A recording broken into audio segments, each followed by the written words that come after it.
Hey guys, it's me Skylar Capri, and today I have a short video all about my top 3 tips for improving in diving. So if you don't know, I am a diver. I have some diving montages up, and as the season is starting back up, I'm hoping to post more.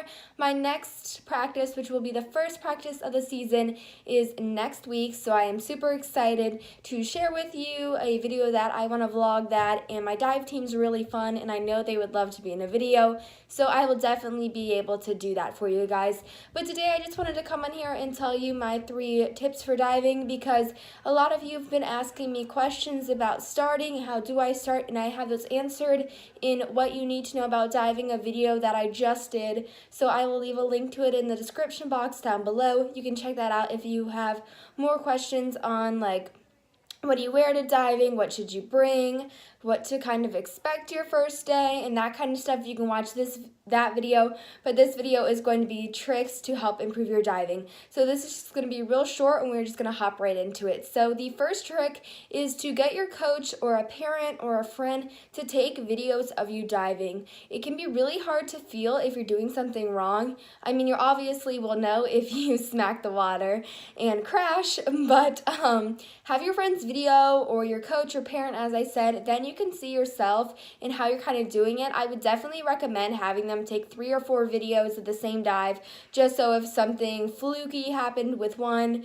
and it's not how it normally goes, you'll have some other ones to compare the videos. And then if you want to show those to your coach and he or she can kind of give some pointers on that, that's definitely a plus.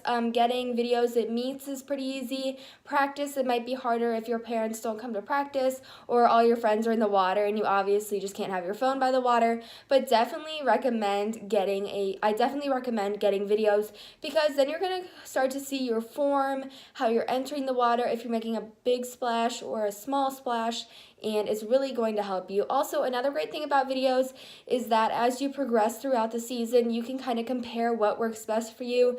As I know, there are 2 different types of hurdles that you can compete in meets. There's a walk hurdle and then a hop hurdle. And if you guys would like me to go in depth on hurdling and then go into depth on 4 separate videos about each of the types of dives, more like 5 separate videos because of the twisting, I would love to do that and just kind of break each one down and insert some videos in. But yeah, so definitely recommend getting videos. It's going to help you so much. My hand's moving over here, sorry. The second tip is to practice on a trampoline or a dry board. What I mean by a dry board is basically just a diving board that's set up, but instead of going into the water, it's going into a foam pit of blocks or a mat. This really helps if you're trying to just work on your hurdle and don't want to keep jumping in the water every single time. Normally, we do a half hour of dry land before practice, and that consists of some trampoline work and some dry board work. Dry board is definitely a great way if you don't want to get in the water, you're sick, you're not really up for practice, and say you go on the weekend, go to extra practice, or just need some quick pointers. Definitely dry board will help. Also, trampolines will help. It will help with your flipping ability, your twisting, any sort of that kind of thing where you're flipping or twisting in the air and you're working on your form is obviously going to help you in the water. Another thing that's helpful for this is some places have ropes that are attached to the trampolines and also the dry board. So your coach, when you go up, your coach will pull down the rope and you'll go up. So that can help you to practice like 1.5s, 2.5s, where you can end facing first in the dive position on the mat, but you're not actually going to be hitting the mat at full force because you'll be stopped by a rope. I don't know if any of you have seen those videos of gymnastics where they're on the bars and the coach pulls the rope and it helps them do their tricks and fly over the bars, and yet the coach still has the rope in their hand, so if they fall, it kind of catches them. That's kind of the same thing. Yeah, so that's definitely going to help if you can get some dry board practice, and definitely trampoline practice will help.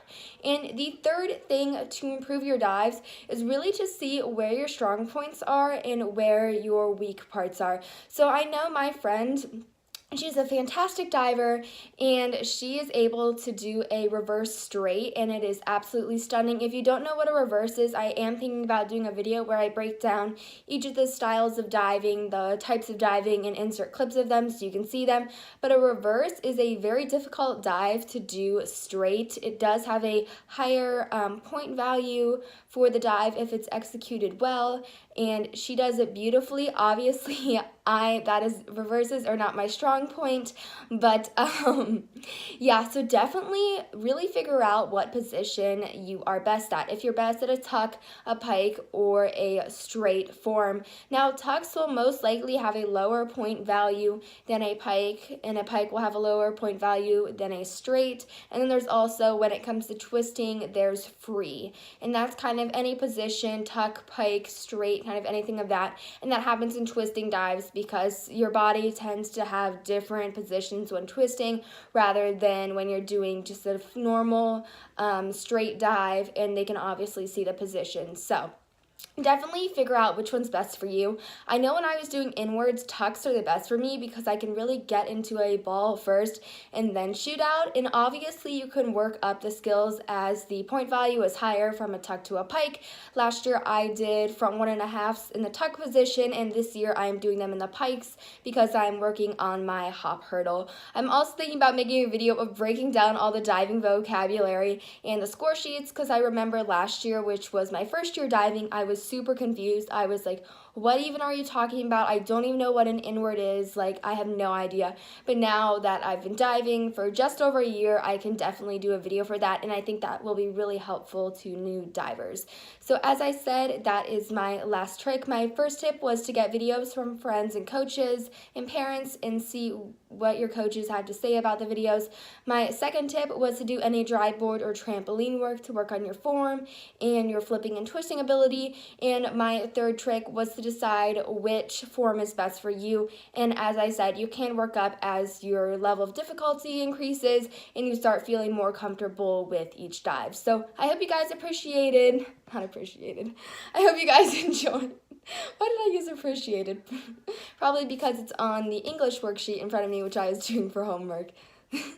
I hope you guys enjoyed this video. If you have any questions, feel free to leave them in the comments. I do try to respond to those because if I was the one commenting a question, I definitely wanted answers, so I definitely do try to reply to those. If you like this video, make sure to give it a thumbs up because I believe you guys like diving videos. I normally get a few requests for those, so if you like this video, please give it a thumbs up so I know. Also, subscribe to my channel for more lifestyle, beauty, and swim and dive content. I'm trying to upload more often. I did take a break for a while, but I am back and ready to go, and yeah, I'm just super excited for where my channel will take me. So I hope you guys enjoy this video, and I will see you in my next one. Bye, guys!